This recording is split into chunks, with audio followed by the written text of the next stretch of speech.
lagi dengan Gamatematika. Di sini kalian akan merasakan bisa matematika karena terbiasa dengan matematika.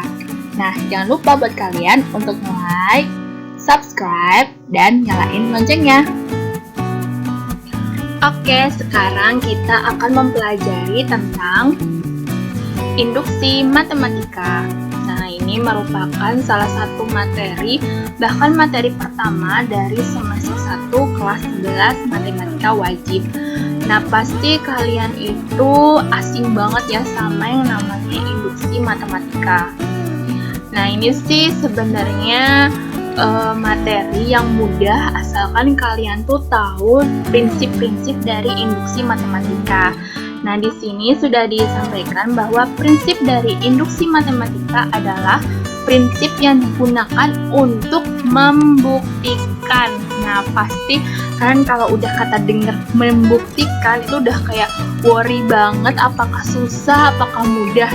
Nah, tenang aja, di induksi matematika ini membuktikannya mudah banget asalkan kalian tuh mengikuti step-step yang diberikan.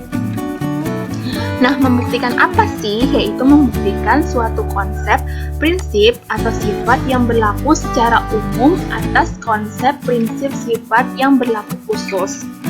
Ini kayaknya makin bingung ya maksudnya apa.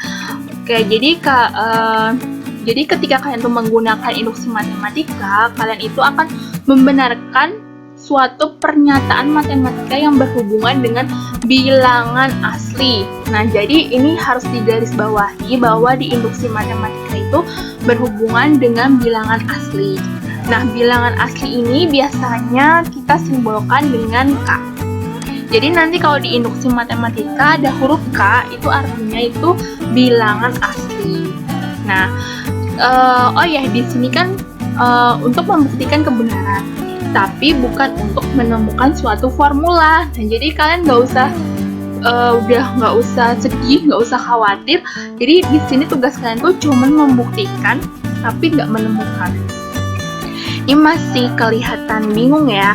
Nah, ini aku ada ilustrasi. Jadi ini tuh suatu domino. Nah, ini kalau di sini angka 1, 2, 3, 4. Nah, bilangan yang dimulai dengan angka 1 itu kan disebut dengan bilangan asli. Nah, jadi kan di induksi matematika tadi sudah dikhususkan bahwa dia itu berhubungan dengan bilangan asli. Nah, jadi ini bilangan aslinya karena dia bilangan asli, jadi dimulai dari angka 1, 2, 3, 4, dan seterusnya. Nah, kalian nggak harus mulai K itu dari 1. Bisa juga kalian misalnya mau K-nya itu adalah 4. Berarti nanti ketika ada domino, udah jelek banget lagi dominonya.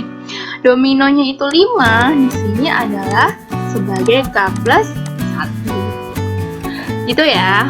Nah, jadi ketika kalian tuh merobohkan bilangan asli K, kan bakal kena K plus 1 nih, ya nggak sih? Nah, nanti juga bakal kena K plus 2, domino K plus 2 kan juga bakal ikutan jatuh. Nah, K plus 3 bakal ikutan jatuh. Nah, jadi kan ini tuh dari bilangan K yang sebagai domino awal ini kan akan menjatuhkan semua domino lainnya. Nah, hal ini berarti apa? Nah, jadi ketika berlaku pada K, berlaku jatuh, bakal berlaku juga pada K plus 1. Nah, jadi istilahnya tuh mereka tuh saling berkaitan gitu. Ya kan, kalau misalnya dominonya K jatuh, kan nanti K plus 1 juga jatuh. Nah, jadi ketika nanti rumus di K itu benar, maka di K plus 1 juga pasti benar. Nah, ini jadi prinsip induksinya. Jadi kalau misalkan PN merupakan suatu pernyataan bilangan asli, jadi itu pernyataannya mau kita buktikan. Nah, pernyataan PN itu benar, jadi kita tuh membuktikan dengan gimana? Menggunakan 2 langkah aja. Nah, jadi langkah pertama yaitu langkah awal, P1 benar. Kayak tadi, ketika ini dijatuhkan gitu. Kemudian, jika PK benar, maka PK plus 1 benar untuk setiap K bilangan asli. Jadi ketika K dijatuhkan, maka K plus 1 juga bakal jatuh, ya nggak? Jadi ketika K di sini benar, maka K plus 1 juga benar. Jadi kalau misalnya aku tulis di sini K itu jatuh, maka K plus 1 juga jatuh. Nah, dan kalau misalnya PK benar, nah maka PK plus 1 juga benar. Nah ini ya, jadi kalian bayangin aja domino. Jadi ketika K-nya jatuh, K plus 1 juga jatuh. Nah ketika PK benar, maka PK plus 1 juga benar. Nah cuman itu kok cara ngebuktiin di induksi matematika. Jadi cuma 2 langkah ini. Oke, tanpa berlama-lama kita langsung ke praktik aja biar kalian semakin paham. Oke? Nah sekarang kita mau ke contoh soal dari mempraktekkan induksi matematika, yaitu buktikan 1 plus 3 plus 5 plus 7 plus, ini titik-titik tuh maksudnya itu bilangan sampai, jadi di situ ada bilangan-bilangan lain sampai nanti terakhir adalah 2n-1 itu sama dengan n kuadrat. Nah kita tinggal pakai yang tadi, prinsip induksi matematika yang cuma 2 langkah, yaitu langkah pertama P1 benar. Nah jadi kita mulai aja. Langkah pertama P1 benar, maka kita coba n sama dengan 1. Nah ketika n-nya sama dengan 1, kita tinggal masukin aja nih yang mengandung n. Di sini kan yang mengandung n tuh ini nih. Nih sama ini kan. Nah, kita tinggal pakai aja 2n-1-nya, jadi 2 kali n-1. Nah, apakah 2n-1 ini menghasilkan hasil yang sama dengan n kuadrat? Ya. Nah, berarti kan hasilnya 2 kali 1 kurangi 1. 2 kali 1 adalah 2, dikurangi 1 sama dengan 1. Kita coba ketika n kuadrat. N kuadrat di 1 kuadrat. Hasilnya adalah 1. Nah, ternyata hasilnya tuh sama nih pemirsa. Nah, ini 1 dan 1. Jadi, ketika dia P1, nah hasilnya adalah 1. Nah, jadi tuh, oh ya hasilnya itu nggak harus 1 ya teman-teman. Itu maksudnya itu ketika n-nya 1, tapi hasilnya itu nggak harus 1, hasilnya itu adalah benar. Benar tuh maksudnya gimana? Nah hasilnya di sini itu sama dengan di sini. Nah mungkin teman-teman pengen nyobanya tuh angka selain 1, itu sebenarnya boleh teman-teman. Jadi 1 itu kan biar dimasukinnya enak aja, tapi buat teman-teman mau ganti deh, nggak mau 1 aja, kan bilangan asli nggak cuma 1 gitu kan. Ya kita coba ketika n sama dengan 2, kita masukin lagi 2n-1. Nah kita masukin nih, berarti 2 kali 2 min 1. Hasilnya adalah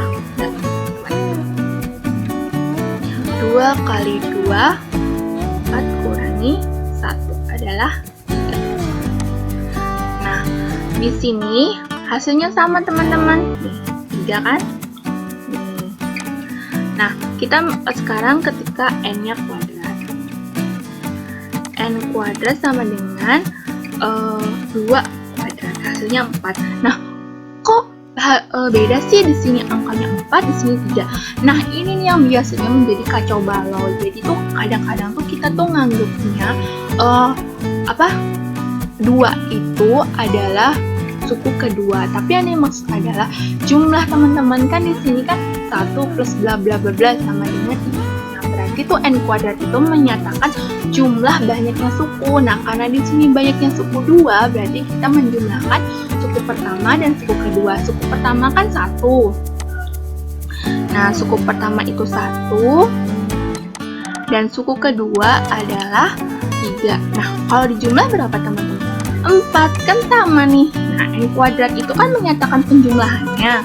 Nah, U1 dan U2 itu juga penjumlahan dari U1 dan U2. Jadi hasilnya sama.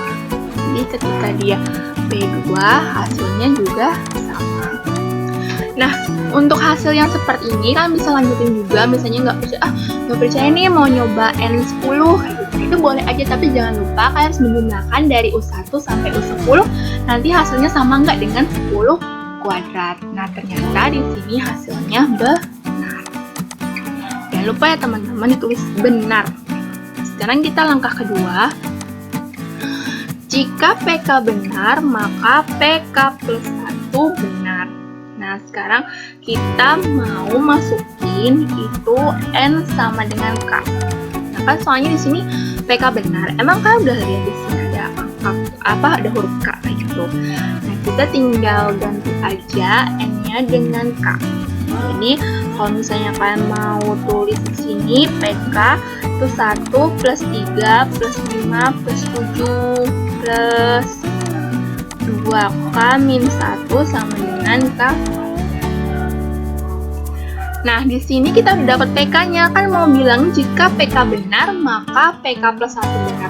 Oleh karena itu, kita tuh harus nulis juga PK plus 1 untuk memperlihatkan. Jadi, ketika PK-nya ini akan ditunjukkan PK plus 1 itu benar. Nah, jadi kita tulis aja PK plus 1. Nah, K plus 1 ini juga menggantikan N-nya. Jadi di sini karena N-nya itu K plus 1. Nah, di sini kan N-nya itu sama dengan K plus 1. Ya kan? Berarti PK plus 1 itu sama dengan 1 plus 3 plus 5 plus 7 plus. Nah, kan di sini tadi N-nya itu K plus 1. Kita ganti aja nih 2. K plus 1 min 1. Ini kalau misalnya kalian pengen rapi, kita bisa kasih kurung siku. Nah, sama dengan K plus 1 kuadrat. Nah, kita itu mau membuktikan bahwa nanti hasilnya PK plus 1 itu juga benar. Ini mungkin buat teman-teman yang pengen lebih sederhana lagi, kita bisa sederhana ini. 1 plus 3 plus 5 plus 7 plus, nah ini kita kaliin aja nih, 2 kali K, itu 2K. Terus 2 kali 1, itu 2. Terus ini masih ada dikurangi 1, sama dengan K plus 1 kuadrat. Nah, kita sederhana lagi, 1 plus 3 plus 5 plus 7 plus 2K, 2 kurangi 1 min 1 sama dengan K plus 1. Nah, ini pasti kalau udah nyampe sini tuh agak-agak bingung gimana caranya biar ketemunya kayak gitu, ya kan? Nah, jadi kita langsung ini tuh tipsnya ya teman-teman. Kita mulai dari sini. Nih, aku mau tanya nih, sebelum ada U2 itu ada U berapa? U1 ya, benar banget ya kan? Sebelum ada U3 ada U berapa? U2, yap. Terus kalau sebelum ada UK plus 1 berarti ada UK. Setuju nggak? Nah, kan di sini tuh sampai sini dia itu kan menyatakan K plus 1. Nah, berarti sebelum sini, sebelum 2K-1 itu kan ada PK aja. Setuju nggak sih? Masih bingung ya? Ya udah aku ulangin ya. Nih, sebelum ada angka 7 itu kan ada angka 5. Sebelum angka 5 itu ada angka 3. Nah, 7 ini kan sebagai U4, kan? 5 itu sebagai U3. Nah, terus kalau 3 itu U2. Nah, ini U1, ya kan? Nah, berarti kalau di sini itu sebagai UK plus 1, nah di sini sebagai UK plus 1, berarti sebelum sini itu ada bilangan UK. Nah, jadi kita dari sini sampai sini adalah P. Nih ya, jadi kan sebelum 2K plus 1 itu adalah PK.